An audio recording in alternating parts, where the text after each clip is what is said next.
हरे कृष्णा। तो आज बहुत ही महत्वपूर्ण दिन है। आज हिज डिवाइन ग्रेस अभय चरणारविंद भक्ति वेदांत स्वामी श्रील प्रभुपाद का 125वां व्यास पूजा है, आविर्भाव दिवस है। तो आज एक हर्ष और उल्लास का दिन है। मुझे याद आ रहा है, एक बार एक कवि एक कविता लिख रहे थे तो कह रहे थे कि संत स्वभाव नवनीत समाना। तो उन्होंने संत के स्वभाव को या एक साधु के स्वभाव को नवनीत मक्खन से कंपेयर किया, नवनीत समाना। लेकिन जब दूसरे कवि ने सुना, जो एक अलग सा दूसरे साधु थे, जब उन्होंने सुना तो उन्होंने कहा आपने बात तो बहुत अच्छी की, संत स्वभाव नवनीत समाना, लेकिन कहा कवि पर कह ही न जाना। आपने कहा तो सही लेकिन आपको कहने नहीं आया, आप संत के स्वभाव को पकड़ नहीं पाए। क्यों? इसमें गलती क्या है? संत का हृदय एक नवनीत मक्खन के समान कोमल होता है। तो बोलते हैं हाँ बात सही है, मक्खन के समान कोमल होता ही है, लेकिन स्वताप द्रवही नवनीता पर ताप द्रवही संत सुपुनीता।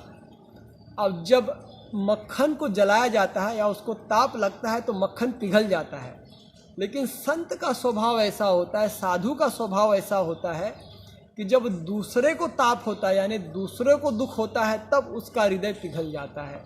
अपने दुख से तो सबका हृदय पिघलता है, लेकिन दूसरे को दुख को देख के जिसका हृदय पिघल जाए वो है साधु, वो है संत। और वैसे ही है श्रील प्रभुपाद। श्रील प्रभुपाद के पास सब कुछ था, वृंदावन था, नित्य लीला में प्रवेश था, भगवान का दर्शन था, सब कुछ उनके समक्ष प्रस्तुत था, किसी चीज़ की कमी नहीं थी। ब्रज में बैठ के अपना भजन बहुत सुंदर रीति से कर रहे थे वो। लेकिन 69 की उम्र में उनको विदेश जाने की क्या आवश्यकता थी, क्या प्राप्त करना था? और वो संत जिसे सब कुछ ब्रज में प्राप्त है, भगवान तक उनके सामने आके प्रस्तुत हो जाते थे, ऐसे संत के लिए क्या अप्राप्य था जो वो सब कुछ त्याग के, ब्रज जैसा वास त्याग के लोग दुनिया से ब्रज में आते हैं अपना शरीर छोड़ने। लेकिन श्रील प्रभुपाद 69 की उम्र में, 69 की उम्र में ब्रज छोड़ के पाश्चात्य देश गए। क्यों? क्योंकि उनका हृदय पिघल रहा था, उनका हृदय गल रहा था, उनका हृदय द्रवित हो रहा था। क्या देख के? ये संस्कृति देख के, लोगों का दुख देख के, लोगों का दर्द देख के, लोगों की कठिनाई देख के, लोगों की परेशानियां देख के। इसलिए वो वहाँ पे शांत नहीं रह पाए और वृंदावन छोड़ के अपने भगवान श्री कृष्ण को अपने हृदय में स्थापित किया, अपने वृंदावन को अपने हृदय में स्थापित किया, अपने ग्रंथों को, अपने गुरु की आज्ञा को अपने हृदय में स्थापित किया, और सब लेके अकेले, अकेले सिंगल हैंडेडली, कोई साथ नहीं था प्रभु, कोई साथ नहीं था, और कोई साथ देने वाला भी नहीं था। ऐसा नहीं कि भारत में कोई साथ नहीं था और विदेश में जाके साथ देने वाले हैं, ना वहाँ कोई था ना यहाँ कोई था। और लेकिन यहाँ भी था और वहाँ भी था, वो है भगवान श्री कृष्ण, ब्रजेंद्र नंदन श्याम सुंदर। यहाँ भी थे वहाँ भी थे।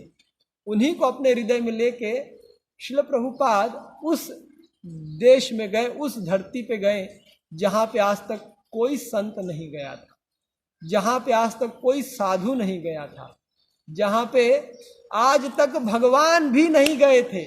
वहाँ पे श्रील प्रभुपाद गए और लोगों को वो ज्ञान दिया, वो भक्ति दी, वो श्रद्धा दी जिससे शांति प्राप्त होती है। क्या दिया?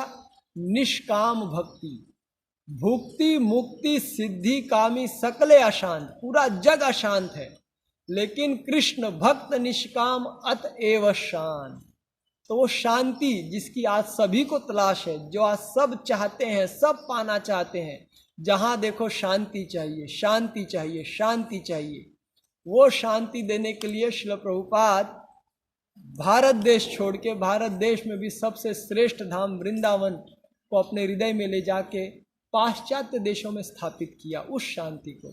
और आज आप देख रहे हैं, अब ये इतिहास है, आज आपके समक्ष प्रकट है। इस्कॉन संस्था आज हर देश में, हर शहर में प्रस्तुत है और उनकी किताबें हर घर में उपस्थित हैं, जो लोगों को शांति का संदेश ही नहीं, शांति भी दे रही है। तो ऐसे श्रील प्रभुपाद जी का आज आविर्भाव दिवस है, तो उनके चरणों में हम कोटि कोटि नमन करते हैं और उनसे प्रार्थना करते हैं, उनसे विनती करते हैं और उनका आशीष मांगते हैं कि उनके इस भक्तिमय अभियान को, इस अंतर्राष्ट्रीय कृष्ण भावनामृत संघ को हम कम से कम एक भक्त के हृदय में स्थापित करने का संकल्प लेके उसे पूर्ण कर सके। यही श्रील प्रभुपाद जी के चरणों में हमारी विनती है और प्रार्थना है। श्रील प्रभुपाद की जय।